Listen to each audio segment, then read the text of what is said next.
No último programa, todo mundo tava de bonezinho pra homenagear o Ravi, a gente adorou. Faltou a gente, né? Botar um bonezinho hoje. Faltou. Mas não quis desfazer meus cachos. O meu foi mal, Ravi, mas sabe que, ó... Tamo junto.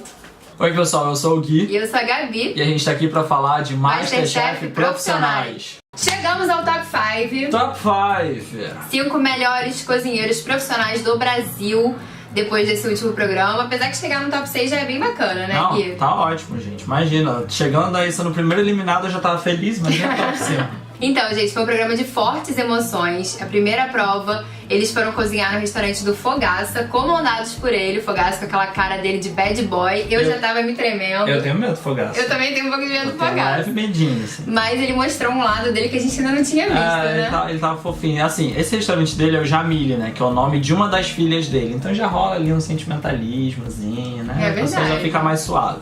Como o Pablo ganhou a prova da caixa molecular no último programa, ele pôde escolher com quem ele ia trabalhar e qual prato ele queria fazer.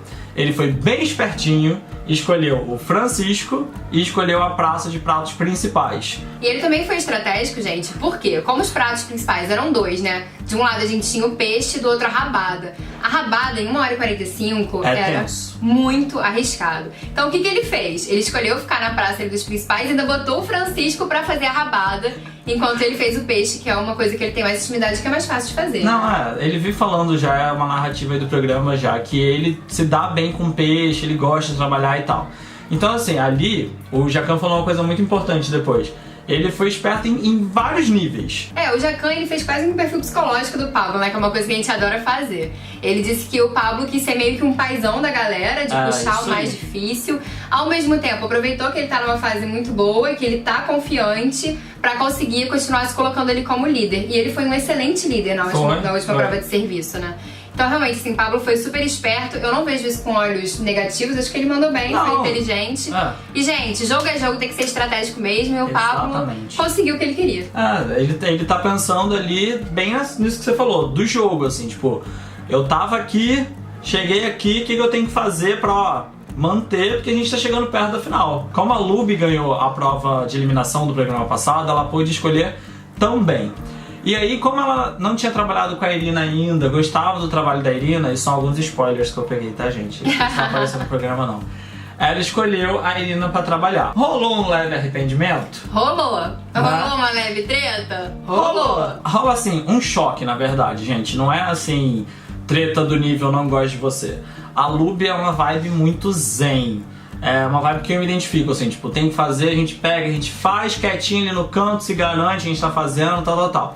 A Irina, ela é mais ligada no 220, ela verbaliza, ela corre, ela pega, tal. Quando isso acontece, isso eu posso dizer... Dá choque. Não funciona no programa. É natural. A gente tem Irina, que é mais Gabi, e Luby, que é mais Gui. A gente aqui na câmera tá de boa, quando desliga a gente quase se mata. Quase porque isso. Vocês não veem. Vocês veem só a parte bonitinha aqui. A Irina tava chata. Irina, a gente te ama. Cara, ela tava pegando muito no pé da Luby. Não, é por causa do conflito, entendeu?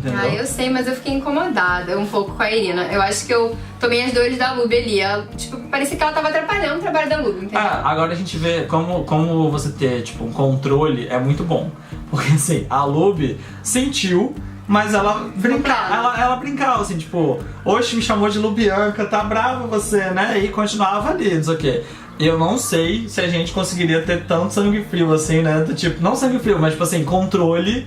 Eu ia falar, tá me chamando de Gabriela por quê? Mas elas mandaram bem no trabalho em si, né? Elas ficaram responsáveis pelas entradas. As entradas estavam bem bonitas, né? Tava. O primeiro, na verdade, foi um creme com castanhas do Brasil, Vieira, camarão e palmito pupunha. Foi a primeira entrada. Tava lindo, né? Tava. E eu acho que elas conseguiram reproduzir os pratos em um tempo tranquilo, fizeram muitos preparos. Foi. E a segunda entrada, que foi a que eu achei mais legal, mais diferente, que foi o tal do sirimole, né, Gui? O que é sirimole? Pois é, gente, assim, a gente fica um pouco assustado de ver aquele formatinho do siri, né, no prato. O que acontece? O siri, como vocês sabem, ele tem uma carcaça, né? E aí, conforme ele vai crescendo, ele troca de carcaça. Quando ele chega perto desse estágio de trocar, ele se alimenta a beça, se enche de comida, ele fica ali com mais nutrientes. e ele também bebe muita água para poder inchar. Isso faz que a carcaça se rompa, e aí enquanto ele não cria a nova carcaça, ele fica um períodozinho de tempo ali só com a pele fininha ali protegendo. Nessa hora o pessoal pesca ele, vai ali pro mercado de peixe, alguma coisa assim, e é desse ingrediente que vira o preparo. Vocês lembram que a Lube, quando tava preparando, ela pegava ele e dava uma amassadinha e aí saía água?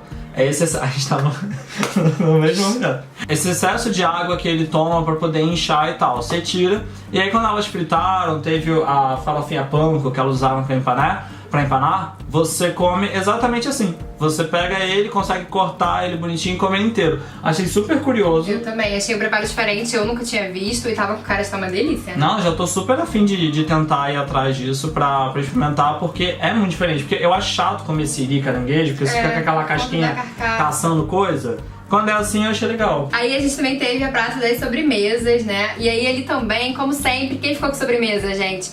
Raíssa. Ela não gostou muito não, né? É porque sobrou pra ela a sobremesa, né? E aí ela falou assim, que saco, porque toda prova até então as provas de equipe, o casamento, os miseráveis, o pessoal meio que empurrou a sobremesa pra ela. E aí agora que ela tava ali, né, na esperança e tal, sobrou de novo a sobremesa pra ela. É meio frustrante mesmo, né? É, eu entendi. E aí ela ficou com a Monique também não tava muito confortável na praça da sobremesa. A Monique, ela gosta muito de fazer cozido, de fazer frutos do mar, né? Por isso eu acho também que ela queria ficar ou na entrada ou no principal. Ou no principal, sim. E aí realmente foi a praça que se deu pior, né? Talvez porque nenhuma das duas estava muito confortável de estar ali. Mas vamos falar aí que o preparo, a questão assim, até chegar na hora efetiva de servir, elas mandaram muito bem. Exatamente. Foi tudo mega bem dividido, cada uma fez sua parte, se comunicando. Por mais que teve uma outra coisinha ali que se perdeu, elas conseguiram se achar. Tanto que chegou uma hora que elas conseguiram terminar e ajudar a Irina e a Lube, e aí a Raíssa ainda foi ajudar o Francisco depois lá em cima. Então assim, em questão de preparo, isso foi até uma coisa que depois os jurados falaram bem da Raíssa, elas mandaram super bem. O que desandou foi na hora de servir. Não só na hora de servir, né? A gente tem que falar que o brigadeiro da Monique ficou meio zoado. Meu brigadeiro é melhor, sorvete da Raíssa não deu muito certo lá naquela máquina, virou uma papa, parece uma papinha de bebê. Então assim, tiveram sim alguns problemas, talvez não tenham sido tanto assim culpa delas. Eu também achei um pouco esquisito que quando elas terminaram, elas foram ajudar as meninas da entrada. Porque, cara, todo mundo sabia que o desafio ali, gente, era rabado em 1h45. Então acho que assim, elas terminaram, elas tinham que ter subido pra ajudar o Francisco e o Pablo. Eu estranhei um pouco elas terem ajudado as meninas das entradas, estavam quase terminando. Não, mas aqui o Francisco e o Pablo eles também estavam naquela, tipo assim, a gente tá dando conta. Tanto que ela só subiu quando o Fogaça foi lá, mas desceu você não acha e que falou, tinha que ter sido parte delas, não?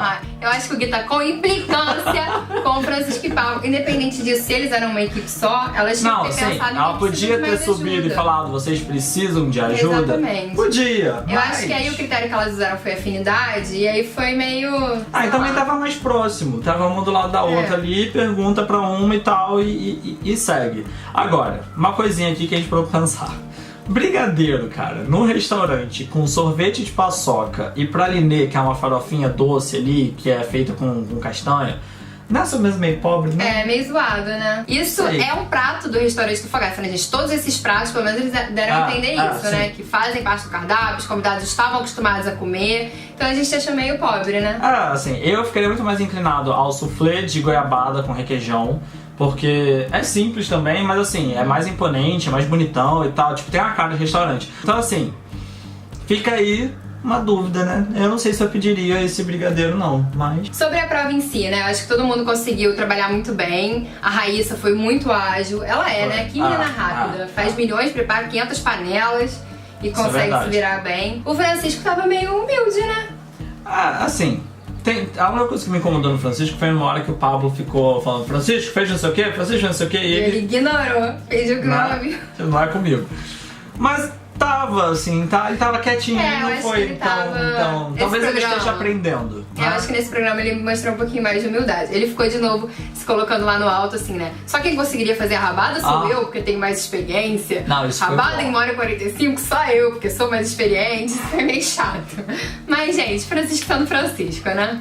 Tava bom demais pra ser verdade. Mas assim, no resultado final, acho que todo mundo mandou bem. Foi uma das melhores provas de serviço em restaurante que a gente já viu em todas as temporadas. Com certeza. Todo mundo conseguiu entregar, os pratos estavam bonitos, tirando a sobremesa, que tava aparecendo uma papa. E não voltou. Podia ter voltado. Nada voltou, né? Eu achei legal que o Fogaça pediu pros garçons avisarem, né? Isso aqui era um sorvete, mas não pegou o ponto, então virou uma calda gelada. Pois é. Foi sincero. Na descrição ainda apareceu caldo gelado e tal. Mas assim, foi super positivo. Foi tão positivo que eles decidiram dar o resultado só no estúdio, não ali na hora. Deixaram todo mundo lá, né? Com borboleta no estômago. Eu não ia nem conseguir dormir. E o resultado foi meio polêmico, né, gente? Calma, vamos por partes. Quem ganhou foi Francisco e Pablo. Se salvaram, foram pro mezanino. Os chefes destacaram, gente, que era sim o desafio da prova, principalmente a rabada. O prato principal era o mais difícil e eles conseguiram entregar ótimos pratos. Falaram que a rabada estava deliciosa, super elogiada pelos convidados. Então, eles foram escolhidos como os melhores e se salvaram. Eu não concordo. Por quê? A partir do momento que você tem o menu, ele tem 2 entradas, 2 principais, 2 sobremesas. Não dá pra falar que esse prato aqui é mais difícil, então ele leva mais ponto, mais coisa em consideração. Sinto muito. Se é mais difícil ou não, eu tenho que esquecer isso, porque eu tenho que avaliar todo mundo. A praça da sobremesa, beleza. No final não deu certo, a gente já esperava que Raíssa e Monique não fossem levar nada. Agora, no principal, Francisco ficou lá na rabada. Acabou que no final eles ficaram com medo de não ter rabada o suficiente. E na sorte, na divisão dos pedidos, deu. Tanto que Pablo respirou fundo ele várias vezes achando que não ia dar, que não ia ter rabada o suficiente. Acho que isso deveria ter sido levado em consideração. E aí, se você pensar nisso, quem teve o melhor preparo, que serviu todo mundo, foi organizado, foi Lubianca e Irina, e elas tinham que ter subido. Entendi. Gente, eu concordo com a visão do Gui, mas eu também acho que sim, o grande desafio ali era a rabada, então deu certo. Eu só fico pensando assim, se de repente, como era uma questão de desempenho individual, não deveria ter subido, por exemplo, Pablo e Irina. Pode ser. Ou sei lá, Francisco e Lubianca, entendeu? Um da entrada e um do principal. Mas aí também eu penso que poderia ser meio injusto, já que a praça era com as 2 pessoas, então as 2 pessoas estavam ali se ajudando o tempo todo. Também. Então eu fico pensando, eu não achei que foi injusto, mas assim, as meninas da entrada também trabalharam muito bem, então elas não mereciam estar fazendo uma prova de eliminação. Exatamente. Foi isso. E aí a gente foi pra uma eliminação feminina que quase matou a gente do coração. Nossa, foi pesado. Porque a gente vê ali Irina, Lubianca, Monique, a Raíssa, todo mundo indo, a gente fala, fodeu. E são 4 participantes que a gente gosta, né? Claro que a gente se identifica mais com uma ou com outra, mas qualquer saída desse programa que não fosse o Francisco seria dolorida pra gente. Então foi uma prova de eliminação bem tensa, né? Pois é. E elas tiveram, gente, era uma prova de criatividade, de, sabe, criar, deixar florescer um prato que levasse os jurados diretamente pra Dubai. Eu achei que era uma prova muito arriscada. Publi da Emirates, né, a povo lá entrando, achei lindo. Agora, tem uma coisa que eu achei muito bacana, a gente falou isso, de que, poxa, o que se come em Dubai, né? E aí os jurados, eu não me lembro exatamente quem foi, eu acho que foi o Jacan, falou uma coisa que é muito verdade. Gente, Dubai é uma cidade cosmopolita, sabe? Se come de tudo, tudo que tem de melhor na culinária internacional você vai encontrar em Dubai, e com os melhores chefes. A Paola falou que os chefes de cozinha lá ganham super bem, então que os melhores chefes vão estar em Dubai. Então na verdade é uma cozinha internacional, né? Claro que todo mundo puxou um pouco pros sabores do Oriente Médio pra você conseguir ligar, né, ao local em si, mas eu acho que era uma prova que era de livre criação mesmo, e de repente nem precisava ter se prendido muito a esses detalhes regionais. A Lubi, como sempre, ali ficou meio perdida no início da prova, e aí ela sempre vai lá pedir ajuda aos universitários. E o Pablo fez algumas observações sobre isso, de que como numa ajuda aqui, ajuda ali, e depois acaba indo bem, a Lubi ela vai aí contornando, a gente já tem falado isso aqui algumas vezes, ela vai indo ali pelas beiradinhas e consegue subir no programa. Ela pegou uma dica ou outra e ela acabou decidindo fazer o lombo de cordeiro, fez um molhozinho de tâmaras, e usou a berinjela também, que era um preparo que ela já conhecia, então ela se sentia mais segura, e quis trazer um pouco de brasilidade pro prato, botando quiabo e farofa. Uma coisa que foi criticada foi esse molho que ela fez com as tâmaras, que ela também colocou água de rosas e ela sentiu falta de acidez, e ela colocou vinagre. Ela ia colocar o... tucupi.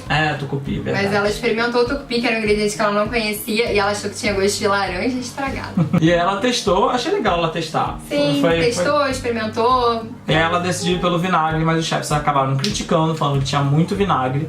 E também tem essa questão da água de rosas. A água de rosas acaba sendo um ingrediente perigoso, né? Por quê, gente? A água de rosas nada mais é do que Água de rosas. Água de rosas, né? São pétalas de rosa que eles destilam, destilada, né? Destilada. E aí é um ingrediente super delicado, né, Gui? E ele assim, ele é mais utilizado em sobremesa. Uma das críticas que o prato recebeu, que esse preparo do molho dela recebeu, era que tava muito doce. Tâmara já é doce. Lembra da tâmara, gente? A gente falou lá atrás que a Raíssa usou numa prova. Na prova de ingredientes diferentões, né? Isso, porque assim, normalmente ela é ressecada, então ela já fica com uma concentração maior de açúcar, então ela já é doce. A água de rosas ela é muito usada para realçar sabor ou aromatizar preparos de sobremesa. Então assim, você imagina aquele processo de uma água que ficou ali com zilhões de pétalas de rosa ali decantando, e aí ela evapora, e depois eles congelam essa evaporação para virar líquido de novo e usa isso pro preparo e tal. Então um sabor de rosas muito forte. O único prato salgado que a gente encontrou foi o risoto, né, de rosas, que usa isso pro prato salgado. Mas mesmo assim, é só pra dar uma perfumada, né? Não tem gosto efetivamente de rosas. Fica complicado. Então assim, acho que ela arriscou em colocar o que ela queria aproveitar, porque acho que a grande chave era você usar esses temperos que são mais ali do Emirados Árabes pra poder trazer, mas não deu muito certo. O Jaca falou que ficou, né, no meio do caminho. Exatamente. Eles elogiaram um ponto da carne dela, a farofa também tava meio zoada, né? Parecia só umas castanhas moídas e tal. Então, assim, ela ficou na boca do gol, né? Se ninguém fosse pior que ela saía e ela tava certa disso. Foi aquele preparo mais ou menos médio. Né? A gente também teve a Monique fez pernil de cabra, ela usou algumas especiarias como canela, cominho, curry, alecrim. Ela também fez um baba ganoush, né, Gui? Que é um preparo, gente, que tem esse nome rebuscado, mas na verdade ele é muito simples. É como se fosse uma pastinha, né, um purê de berinjela defumada. Sim, ele já apareceu várias vezes no MasterChef. Eu vou lembrar que lá na primeira temporada de Amadores teve um participante, que eu esqueci o nome dele agora, que ele não é brasileiro, e ele fez um baba ganoush pra entrar. E aí a Paula falou que foi o melhor baba ganoush que ela comeu na vida. Ela fez isso porque a Paula foi lá antes, né? Isso, foi na bancada. Ela tava puxando muito pra uma comida mais indiana, o que também era um risco dessa prova, né? Porque são culinárias bem diferentes. Aí quando a Paola deu esse sacode, ela resolveu fazer o baba ganoush, e ela também fez um milho que ficou com excesso de tempero, né? Foi essa a crítica dos jurados, acabou ficando meio salgado demais, e falaram que o prato também tava um pouco gorduroso. O problema maior ali é que ela fez a carne na panela de pressão e tal, botou todos esses temperos. O que acontece? Foi uma coisa que o Jacan falou que realmente faz muito sentido. Muitos desses temperos que ela usou, por exemplo, tikka masala, o alecrim e tal, quando você prova, assim que você faz, ele tem um sabor, mas depois ele cresce, ele multiplica. Aí você ele coloca sal, ele aumenta e tal. Então, naquele primeiro momento que ela experimentou... Tava delicioso. Né? Quando continua ali quente, que continua cozinhando e tal, ele aumenta e aí corre esse risco. Eles botaram lá pra provar, né, gente? Quando o jurado te dá assim, ó, na colherzinha, você já sabe que vem treta. E aí ela falou, realmente, provando a carne sozinha, realmente dá pra ver que tá muito salgado. Então, Monique já tava ali sabendo que ou ela ou o Lube estavam no embate. A Irina, a gente quer voltar aqui uma coisa que a gente falou lá nos primeiros episódios, de que ela é gente como a gente. É mesmo. A gente parou em casa, tipo assim, em casa pra ver o episódio e falou, cara, o que a gente faria se tivesse lá? Porque assim, ninguém tem referência do que se come em Dubai. A gente sabe que Emirados Árabes faz uma ideia, mas assim, cara de Dubai é muito complicado. Primeira referência que a gente teve aqui de Dubai foi... muito ouro! E foi exatamente isso que a Irina pegou. Ela falou, cara, quando eu penso em Dubai, é ouro. Então eu vou catar tudo que tem de amarelo aqui nessa cesta e vou tacar no prato. Então foi milho, tucupi, damasco, ela viu amarelo, ela colocava ali. Quando ela foi provar tudo, ela sentiu que estava um pouquinho doce, ela queria trazer um pouco de acidez, e ela decidiu fazer um vinagrete de romã. Isso foi, assim, a pegada do prato. A Paola falou uma coisa que a gente quer chamar a atenção aqui, né? A Paola e o Jacan ficaram muito surpresos quando a Irina teve essa ideia genial de fazer um vinagrete de romã pra trazer acidez pro prato. E aí o Jacan falou, cara, essa menina tem umas ideias, né, umas sacadas que são muito geniais. E a Paola falou, ela é uma das melhores e mais fortes cozinheiras que já passaram aqui pelo programa. Que é uma coisa que a gente sempre fala, né, porque a gente também é super time Irina. A Irina até comentou nesse último programa, né? Ela, poxa, eu tô aqui com um monte de cozinheiro que, poxa, é estrelado. Le Cordon Bleu. Le Cordon Bleu, que é a Lube, né? Já passou por vários restaurantes. Eu nunca passei por nada disso. Nesse programa também a gente pôde conhecer um pouquinho mais da história da Irina, né? Porque teve aquela parte da biografiazinha dela. E acho que só tornou a gente ainda mais fã dela, né? Que ela realmente é porreta. E aí eu quero trazer a atenção de uma coisa. A gente fala da construção dos personagens. O que a gente tem muito em pauta hoje em dia, fora do MasterChef, assim, tipo, no mundo hoje? Feminismo, empoderamento. Exatamente. E tal. Então esse discursinho de mulher mais forte que já apareceu no MasterChef, só uma dicasinha de finalista aqui, ó. Ó, no ouvido aqui, me ó. soa também. Eu acho que a Irina tem tudo pra chegar na final, tem tudo pra ser grande campeã do programa. Como a gente já vem falando há vários episódios, né? Ela tá sempre lá em cima, ela nunca esteve entre as piores, nunca teve ali ela e mais alguém pra sair. E é uma cozinheira de muito destaque mesmo, né? Não. Minha filha, você não precisa de Le Cordon Bleu, não. Pois é, cara. E assim, acho que eles colocarem isso na edição foi outra dica do tipo, a gente vai ter uma campeã ou uma finalista que não tem toda essa bagagem, mas traz a cozinha no coração e tal, que é um discurso que eles gostam de... Cozinha raiz. De trabalhar. Isso aqui é minha vida. Dubai, culinária de Dubai é minha raiz. Só faltou ela falar isso. Então, assim, achei isso interessante. E outra coisa nesse depoimento dela, não sei se você reparou, porque a gente viu o episódio depois no YouTube. E aí tem uma hora que quando ela tá falando no depoimento sentadinha ali, ela fala, porque eu não sei como eu cheguei até aqui. A gente tá no top 5. Esse depoimento é gravado em algum momento ali, enquanto eles estão fazendo os episódios. Eu achei que esse cheguei até aqui meio deslocado, quando você compara os discursos dos outros, quando tiveram esse tempinho que fala da vida. Eu não sei, me deu a impressão de que aquilo foi gravado já, tipo, muito perto... Tipo, ela quase na final. Exatamente. Pode Não ser. sei. Give me o Sherlock Holmes, né? Vamos lá. Então a Irina, gente, fez esses preparos maravilhosos. Ela também fez um milho cremoso, que tava bonito, né? Tava bonitão. E uma coisa que os jurados até falaram que a gente também achou é que o prato realmente trazia brasilidade, né? Tinha cara de prato brasileiro, Tinha. Porém com tempero lá das Arábias. Pois é. Tava lindo o prato da Irina. Tava. E aí, pra terminar, vamos pra sobremesa, que foi da Raíssa. Aí, assim, uma coisa que eu acho que é legal da gente destacar é que os participantes eles precisam muito prestar atenção no que os outros estão fazendo. Quem fez isso foi a Raíssa, lógico, que ela olhou ali, viu todo mundo fazendo salgado e falou, opa, preciso me destacar. Eu vi algumas pessoas comentando de que isso foi incoerente porque ela reclamou da sobremesa. De fazer sobremesa na outra prova. Não acho. Por quê? Ela escolheu fazer sobremesa agora porque ela viu as outras fazendo salgado e quis fazer diferente. Não é que a sobremesa caiu no colo dela como foi na outra, que ela tava cansada. Foi a saída que ela encontrou pra fazer a diferença. Então aí muda. Nas redes sociais o povo tá com uma leve implicância com Raíssa, achando que, como ela tem ido mal nos últimos programas, ela não merecia mais estar ali, e aí qualquer coisa que acontece é motivo, né? De pegar no pé. Pois é, mas nesse ponto eu não achei ruim não, achei que ela foi esperta. Na sexta eles tinham um cabelinho de anjo, que é um macarrão bem fininho, tipo miojo, sabe? E aí ela cozinhou essa massa, passou no... inclusive isso é legal também. Como os ingredientes aparecem e depois eles voltam. Ela passou no açúcar, canela e cardamomo. Cardamomo naquele episódio dos temperos estava lá também. Tava. E aí ela passou e ela queria fazer tipo um conezinho pra poder rechear ele com creme de figos que ela tava fazendo e completar com uma espuma de bisco. Só que aí, né? Não deu muito certo. Na verdade, o cabelinho de anjo não tava desgrudando daquele instrumentinho de metal. É tipo um cortador que você usa pra cortar redondinho. Ela tava enrolando nele e fritando. Mas assim, fritava, mas na hora de sair, não saía por nada nessa vida. A Raíssa tentou 1, 2, 3 vezes, como ela mesma falou, viu que não deu certo, e aí o que ela fez? Cancela. Mudou de plano, gente. Boa, Raíssa! Porque a Raíssa tinha um negócio de ser insistente e se dar mal, né? Ela fez um biscoitinho, uma forminha redonda, com o creme de figo. Achei legal que ela botou figo também fatiado, fresco, junto. E a espuma de hibisco, que hibisco, gente, não é doce. Hibisco é meio amarguinho, meio azedinho, assim. Tem então, gosto meio de flor também. É flor, né? Então, assim... Foi muito esperto. E, cara, vou te falar, quando ela botou a espuma de bisco, dava um contraste de cores que...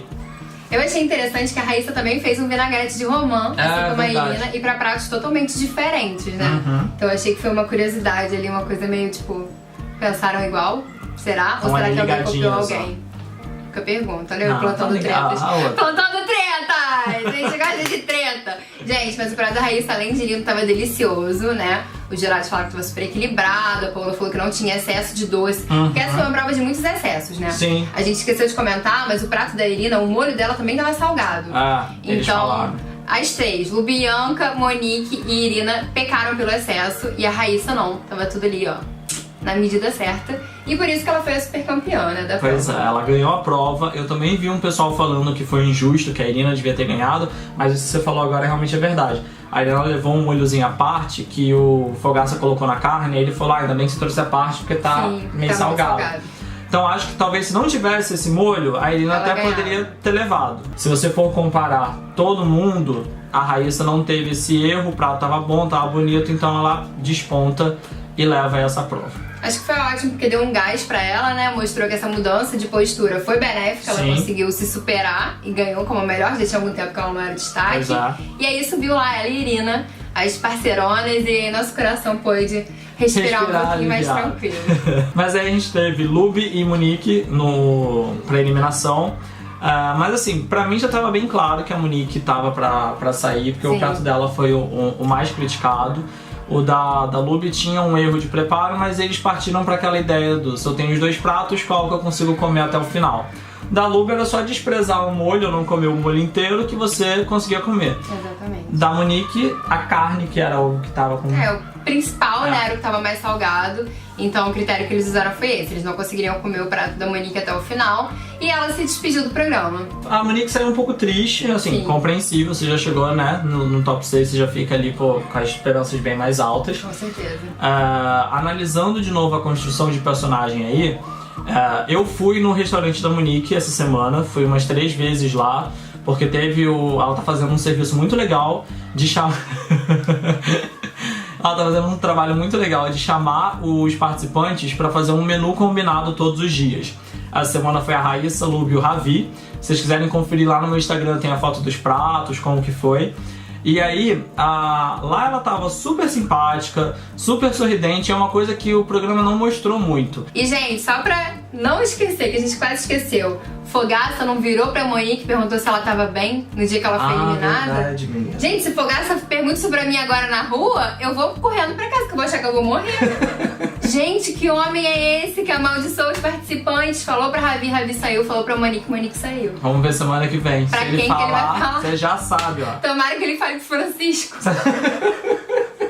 Comenta aqui embaixo pra quem vocês querem que o Fogaça faça essa pergunta. Vamos lá, hashtag você tá bem hoje, né? E é isso, gente. Segue a gente lá no Instagram, no Facebook, no Twitter. Tá tudo sempre aqui embaixo no box de informações. Não deixa de seguir a gente também nas nossas redes sociais. O meu é Gui Ebate. E o meu é Gabi Vasconcelos V. A gente se vê semana que vem, pessoal. Um beijo, tchau, tchau. Tchau.